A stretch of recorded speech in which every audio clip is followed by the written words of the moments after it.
ఉంటది. సో దాని వల్ల కంటిన్యూస్ గా ఇంటెన్స్ గా ఫోకస్ చేస్తారు అనమాట. అంటే సడన్ గా ఆ క్యారెక్టర్ కి ఏదైనా అయితే అది చనిపోద్దా, లేకపోతే దానికి ఏదైనా అటాక్ అయిద్దా, బాంబ్ వేస్తాడా, లేకపోతే గేమ్ లాస్ అయిపోయిద్దా అనే భయంలో కంటిన్యూస్ గా అటెన్షన్ ఇవ్వాలి. సో దీనే సర్వైవల్ ట్రాప్ అంటాం. ఫ్రీ ఫైర్ లో గానీ పబ్జీ లో గానీ మనకి జోన్ అనే కాన్సెప్ట్ ఉంటది.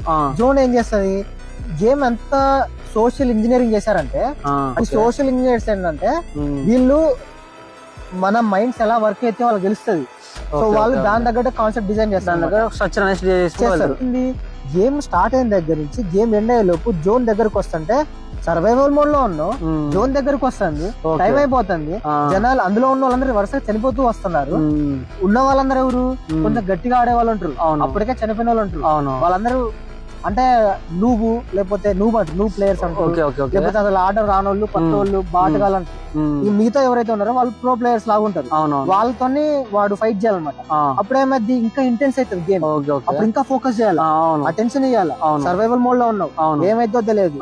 మళ్ళీ జోన్ దగ్గరకు టైం అయిపోతుంది, చికెన్ డిన్నర్ కొట్టాలా, ఏ టైం లో హెడ్ షాట్ పడేది తెలియదు, దాక్కోవాలా, నిన్ను డిఫెండ్ చేసుకోవాలా, అవతల వాడిని అటాక్ చేయాలా. ఇవన్నీ నీ మైండ్ లో రన్ అవుతుంటే ఈ చుట్టుపక్కల ఉన్న రియాలిటీ ఎడిపోయింది. పక్కన మమ్మీ ఏమంటుంది, డాడీ ఏమంటాడు,